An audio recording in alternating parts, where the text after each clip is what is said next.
Joining us from stately McGrath Manor across the bay from me is friend of the channel, retired Navy Commander Brian McGrath. You guys may remember that Brian sat down with us a few months ago, almost a year ago, face to face in Annapolis. We sat down at McGarvey's, actually. And that was my first live episode that had all the ambiance of ambient noise, and which I've done a couple of times subsequent to that. But we were talking about the Navy's shipbuilding strategy and as manifest in the NDAA, and actually that episode and Brian's writings informed our sit down with Representative Elaine Luria, the first of two sit downs, which was actually facilitated by Brian. So, Brian, it's great to see you. It's great to see you, and thank you for having me out to McGarvey's, because that was one hell of a French dip sandwich. Your Substack caught my eye this morning, Brian, and it's about this leaked memo that General Mike Minahan authored. And in fact, the date on it is 1 February, so it really hasn't even come out yet, because as we're sitting here, it's the 30th of January.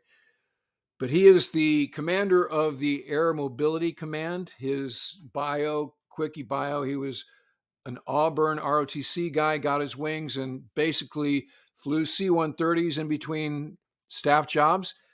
His last job before he took the Air Mobility Command was he was the deputy at Indo-PACOM. That informs his approach to China. And so let me start by reading the memo that was leaked. So it's on Air Mobility Command letterhead, so you know it's official. As I said, it's dated 1 February.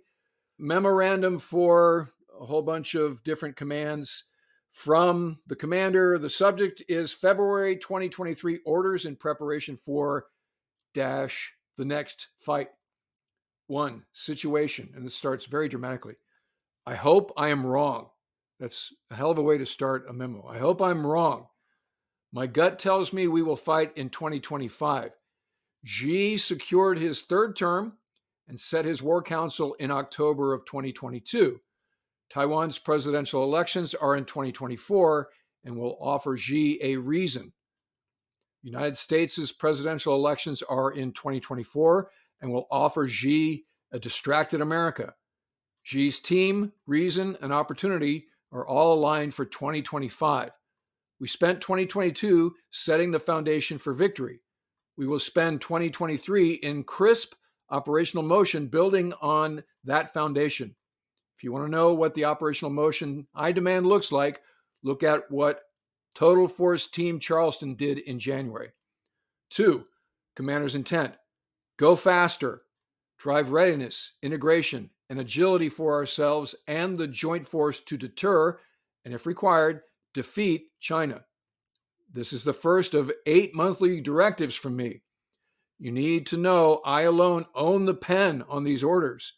My expectations are high, and these orders are not up for negotiation. Follow them.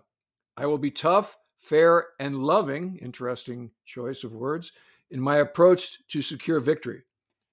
3, end state.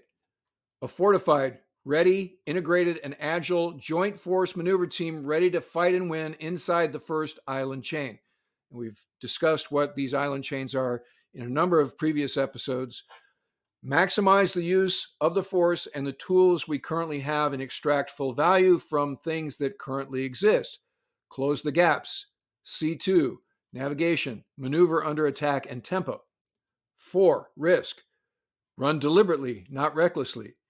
You will be governed by the principle of calculated training risk, which you shall interpret to mean the avoidance of death, serious injury, and Class A damage to attain higher readiness, integration, and agility. And Class A is a fatal mishap, and the dollar value used to be $1 million. It's probably higher now. I don't know if they ever raised it. Right, so that's like if you scratch a F-35, that's a Class A mishap. If the tactic, technique, and procedure you are developing increases AMC's ability to fight and win inside the first island chain, move out. If you are comfortable in your approach to training, then you are not taking enough risk. It's kind of a John Paul Jones kind of thing. 5, OT&E. Attached are our OT&E, and that's operational test and evaluation efforts from 2022 Fall Phoenix Rally, which will guide our preparation, but are not intended to limit creativity of approach. This is not an all-encompassing list. I expect you to move out briskly on the monthly tasks, anticipate the projected tasks, and weave them eloquently into your unit's training and operational battle rhythms. Okay, so starting with step 6, he's got kind of a chronological to-do list. So 6, February, A, all AMC-aligned personnel with weapons qualifications will fire a clip into a 7-meter target with the full understanding that unrepentant lethality matters most. Aim for the head. B, all AMC personnel will update VRED. I have no idea what that is.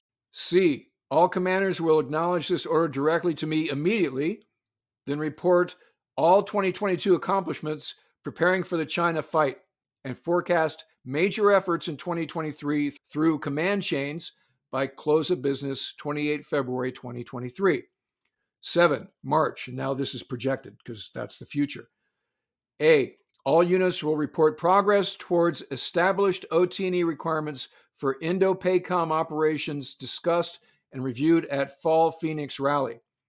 B, all AMC personnel will consider their personal affairs and whether a visit should be scheduled with their servicing base legal office to ensure they are legally ready and prepared. C, KC-135 units will coordinate to provide a conceptual means of delivering 100 off-the-shelf size and type UAVs from a single aircraft. 8, April, projected. A, all units will report their integrations and operational plans for Mobility Guardian 2023 to include all events, lead-in, and concurrent they wish to include for credit. 9, admin. AMC/A3 will formalize these orders in FRAGO format, and that's fragmented orders, meaning don't repeat what I've already told you, just give me new stuff. Completion, progress reporting, reporting formats, and advancement will be measured, driven, and collected by our AMC/A3 team through, and now it's kind of an alphabet soup, ARC, NAF, and EC leadership. And then all caps with an exclamation point, let's go, signed Michael A. Minahan, General U.S. Air Force Commander. So, Commander McGrath, your thoughts? I'm a little, just a tiny bit of mixed feelings on this because I think I understood what he was trying to do. He was talking to his subordinate commanders. He's trying to whip the troops up a little bit, trying to get some commanders' intent across the things that are important to him. But it seems like in each case he just goes a little too far for an unclassified, sure to be leaked memo. Everybody in the Air Mobility Command who's flying in Indian country is doing so. He's got a sidearm, or she's got a sidearm. They've all got weapons, right? Everybody on the air crew. You flew with a sidearm, I'm sure, at certain times. I did. Urging your people to be proficient with that weapon is a good thing. Urging them to be proficient with it as your sense of an impending conflict is also good leadership, because that weapon may be the difference between life and death for somebody someday. Shoot for the head or aim for the head. Not only is that a little ghoulish, it's also incorrect. From the dozen or so times I've been on a shooting range, the center of mass was always here. The target was always here on the cutouts. Right. So I think this was I refer to it as an irresponsible memo. It could have been, you take paragraph 1 out, you take the headshot, you take the, shoot him in the head comment out, and you have a reasonably decent exhortation to your troops to get ready. But he didn't leave those things out. He left them in, and that caused interest to be raised in, well, what else has he said? And as I included in my Substack this morning, there's another series of quotes from General Minahan that are even more sort of controversial, even more controversial. Yeah, the quotes that you speak of were in September. He said at a military conference outside Washington, and I guess that's AFA that we're talking about, that the Air Force had caused the largest pile of our nation's enemy dead within the U.S. military. And then he also said lethality matters most, which is something he reiterated in this memo. When you can kill your enemy, every part of your life is better. Your food tastes better. Your marriage is stronger. So that's, that's kind of General Ripper out of Dr. Strangelove type of bravado. Yeah, those September remarks were unfortunate, and I wrong. I don't understand how killing people makes your food taste better. Killing people is a part of the job of a military force, and it is part of the job. It is not done to increase the taste of your food or the quality of one's marriage. If you talk to a tier 1 operator who had multiple tours in Iraq and Afghanistan, I doubt they would say that all of the killing I did made my marriage stronger. When you say these kinds of things, it's going to get picked up by a very hungry trade press, for one thing. And this one was elevated to national media. This is the kind of stuff the China Maritime Studies Institute up at the Naval War College picks out of some third-rate Chinese war porn magazine where Senior Colonel Zhu Li pops off, and people read it and they go, are you kidding me? Are you kidding me?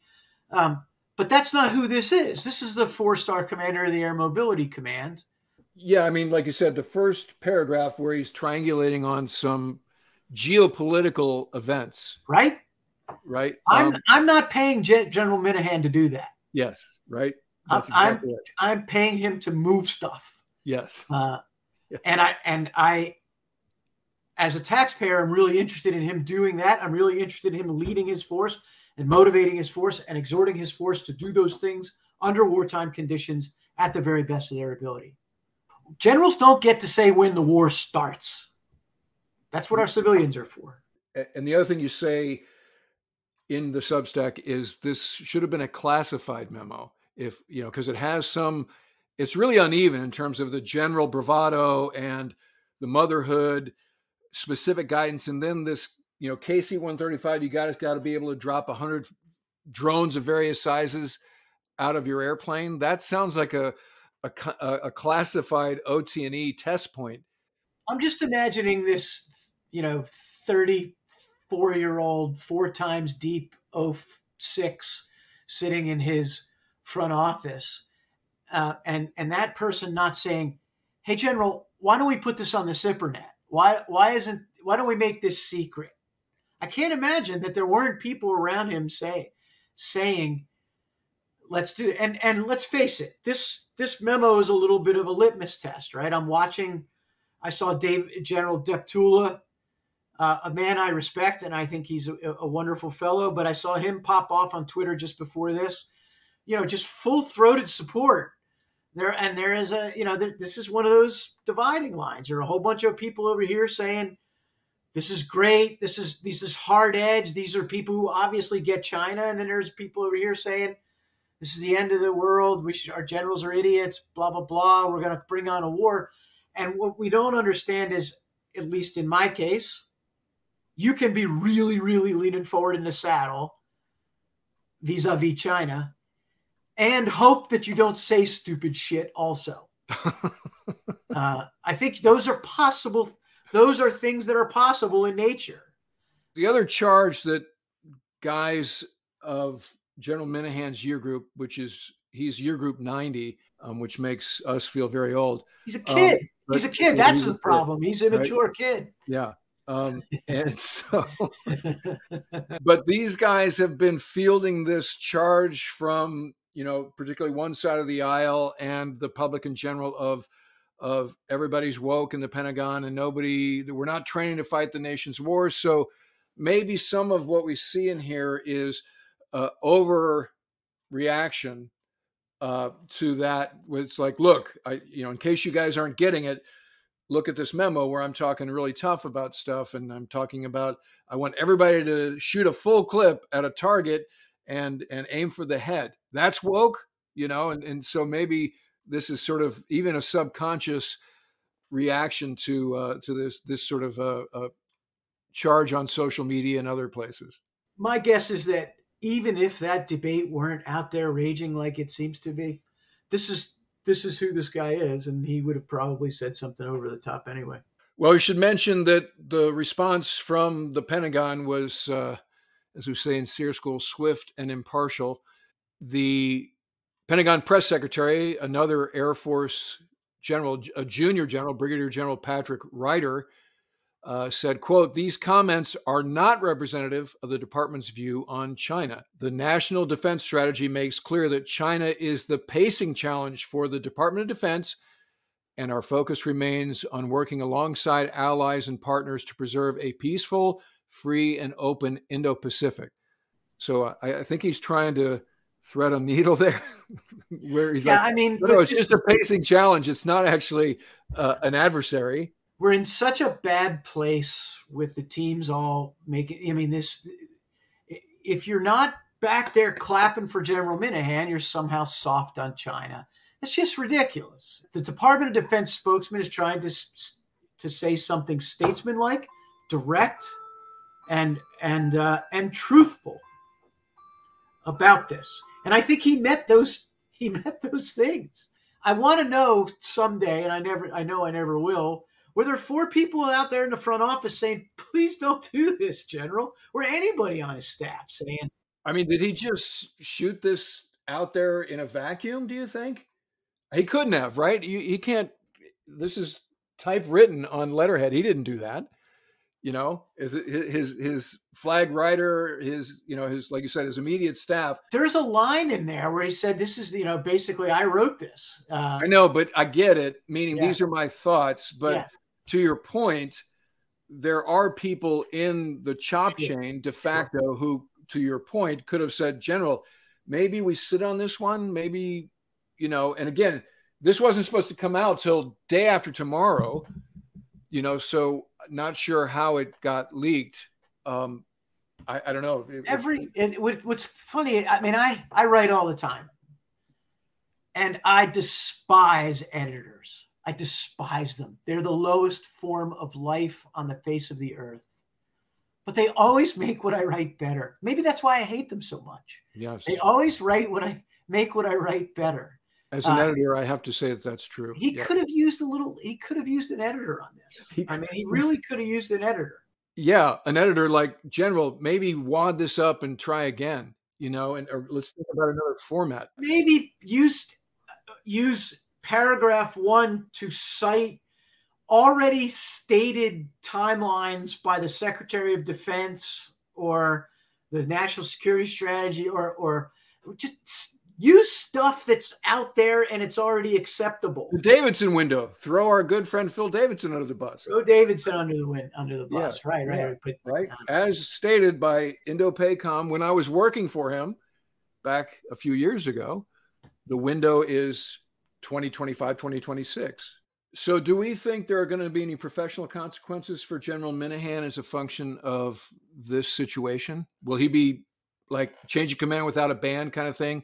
Do you think it's that level of embarrassment to Secretary Austin or anything like that? Or is this just going to blow over and press on? I think Secretary Austin has probably already had a very unpleasant phone call with General Minahan. And I think that's probably going to be the extent of it. So, Brian, thanks as always for joining us in the middle of your busy calendar. You've got a lot of things going on.